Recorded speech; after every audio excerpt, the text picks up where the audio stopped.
Buying your first home feels like a maze with no map. You don't know what comes first, what comes next, or what surprises await you around the corner. My name is Heath Barnes, and I've been in the mortgage lending business for 25 years. The company I work for is called Guild Mortgage. So today, I'm going to hand you the map. As your mortgage lender, in the next 10 minutes, I'm going to walk you through every step in the process from the beginning to the day you get your keys.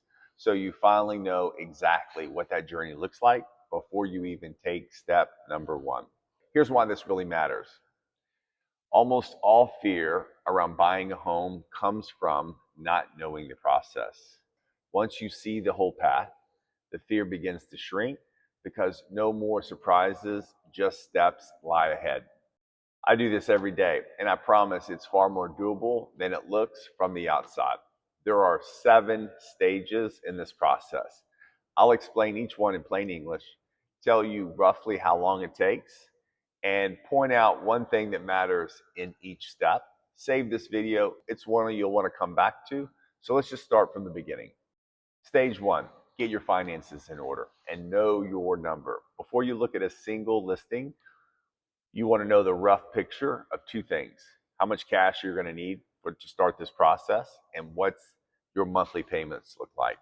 I've got a full video on both of those linked below, so I don't have to repeat myself here.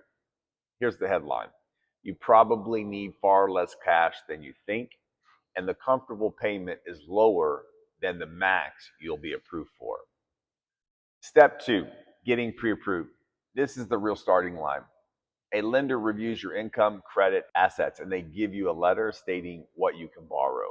This is not the same as a quick pre-qualification. Pre-approval is the one sellers take seriously. Here's why it comes first. Without it, you don't know your price range, and most agents and sellers won't take your offer seriously. Time-wise, this can happen in as little as a week or a few days once you gather all your documents. I like to suggest to most people going through the approval process as opposed to the pre-approval process. The reason is, having once your loan is 100% approved, you can actually omit your financing addendum when submitting an offer. I'll talk about this later in the video, but I really stress going through the approval process as opposed to the pre-approval process.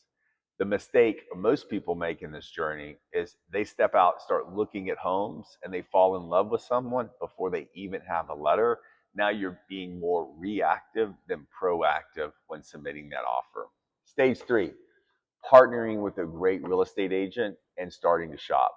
Now that you know your number, a buyer's agent can help you find the home, evaluate them, write a strong offer, and for buyers, their guidance is invaluable.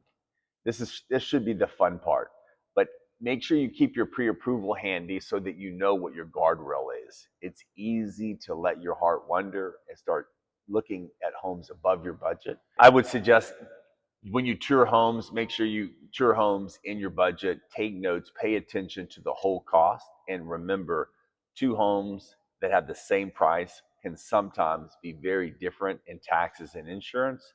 So know what your real number is for your monthly payment. How long does it take to shop? Well, that's totally up to you. Some people find a home on their first time out. Some of them it takes weeks or even months. It really depends on you and your taste and what the market is. There's no real right or wrong answer for how long this actually takes. Stage number 4, writing the offer.